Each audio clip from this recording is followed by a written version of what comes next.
Yeah, yeah. Manyepo Erudo. Chapter 2. Kim, tell him the truth. Vanu vanoti rudo runotapira. Asi vamwe vanovanza misozi kumashure kwekunyemwerera. Ndakakuda nemoyo wese handina kumbonyepa.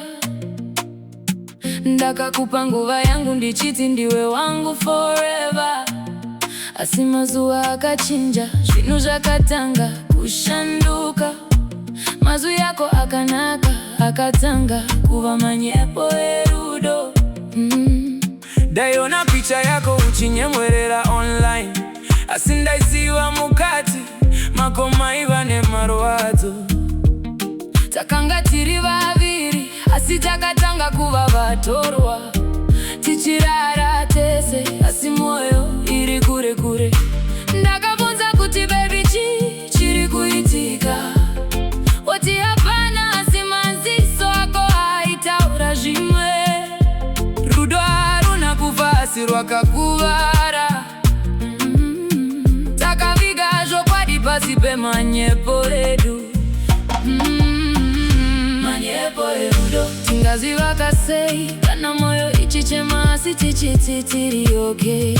Manyepo Erudo. Ndiani akatadza, ini kana iwe, kana nguva yakatiparadza. Ndakakunda zvechokwadi handina kungotsamba, asi marwadzo angu handina kumbopudza. Ndakakuchengetedza sindakarasika, mumigwagwa yerudo rwakanga rwava Manyepo. Ndakambogara ndega ndichichema usiku, ndichiverenga mamesage zedwe kare pafoni, ndichizvibvunza kuti takarasika papi, rudo rwatakanga naro rwakaenda kupi. Handisingirozi, I'm not perfect. Pane pandakakanganisa ndinobvuma, asi handina kumboda kukurwadzisa. Ndaita kukudza chokwadi chiri mumoyo. Vanhu vanoona happy couple pa social media, avazive hondo dziri mumba medu. Mufananidzo unogona kunyepa, asi moyo haukwanisi kunyepa. Kana tichida kubhora ngati vise masks, ngatitaure chokwadi kwete mafake acts. Hapana rudo runogara pa sina trust, hapana future kana moyo yedu yakaputsika. Ndichakuudza chokwadi kwete mapromises asina basa. Ndichakuratidza rudo kwete mashoko chete.